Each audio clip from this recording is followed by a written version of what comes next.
यूनुस अलैहिस्सलाम ने अज्यूम किया कि ज़ाहिर है इसके बाद अज़ाब तो नहीं है, लेकिन उनकी शान इससे बुलंद थी कि वो वही का इंतजार किए बगैर निकल गए। बस जब वो निकले, जिस कश्ती में सवार हुए वो कश्ती जो है वो भंवर में फंस गई, और उनकी अपनी एक नॉर्म्स चल रही थी कि अगर कश्ती भंवर में फंस जाए तो ये इस चीज की अलामत है कि कोई गुलाम अपने आका की इजाजत के बगैर भाग कर आ गया। फिर वो कुरान नाज़िल करते थे, और जिसके नाम कुरान निकलता था उसको फिदिया के तौर पर वो समुद्र में डाल देते थे। पहली दफा कुरान नाज़िल की गई बैलेटिंग तो हज़रत यूनुस अलैहिस्सलाम का नाम निकला, उनका नहीं, यूनुस अलैहिस्सलाम तो इतना हो ही नहीं सकता। दूसरी बार, तीसरी बार, तीनों बार यूनुस अलैहिस्सलाम का नाम निकला कुरान नाज़िल में। तो यूनुस अलैहिस्सलाम ने, अच्छा कुरान में इशारतन इसका जिक्र है, इसराइली रिवायतों में तफसील के साथ है, लेकिन बिल्कुल कुरान में फिटिंग बैठती है।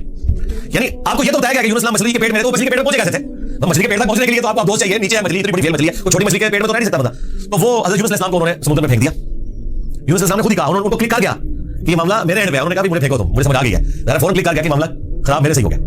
वो उनको समुद्र में फेंक दिया, तो अल्लाह के हुक्म से एक मछली ने उन्हें निकल लिया।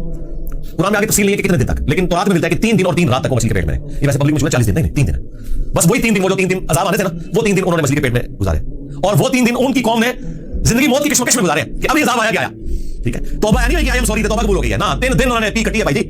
यहां तो लोग एक दिन जेल नहीं काट सकते, 3 दिन तक उन्होंने तकलीफ काटी है, फिर अल्लाह ताला ने उनकी तौबा कबूल की है। और यहां पे हज़रत यूनुस अलैहिस्सलाम 3 दिन तक मछली के पेट में, अंधेरे में, और देखिए अल्लाह ने उनको ऐसे कलिमात सिखा दिए, मुख्तसर थे, परफेक्ट थे, बेहतरीन तौबा, ला इलाहा इल्ला अंता सुब्हानक। सूरत अंबिया में ये दुआ है, अल्लाह तेरे सिवा कोई माबूद नहीं, तू तो पाक है ना, पाक तो गलती नहीं कर सकता। इन्नी कुन्तु मिनज़ ज़ालिमीन, बेशक मैं ही ज़ालिम हूं, मैं इंसान हूं, इंसान से गलती होगी। तो ये दुआ इतनी अल्लाह को पसंद आई।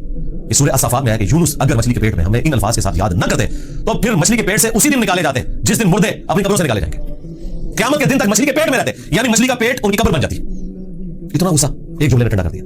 और साथ अल्लाह ने फरमाया कज़ालिका नुनजिल मुमिनीन, हम अहले ईमान को इसी तरीके से निजात देंगे। यानी जो भी यूनुस वाले तरीके से हमारी तरफ मुतवज्जह हुआ उसे भी हम निजात देंगे। ये दुआ में इतनी पसंद है कि जो इन अल्फाज के साथ हमसे माफी मांगेगा हम उसे भी निजात देंगे। जामे तिर्मिज़ी में हदीस है, जो यूनुस अलैहिस्सलाम की दुआ के जरिए अल्लाह की तरफ मुतवज्जह हुआ अल्लाह ताला कभी उसे महरूम नहीं उठाएगा। ला इलाहा इल्ला अंता सुब्हानक इन्नी कुन्तु मिनज़ ज़ालिमीन।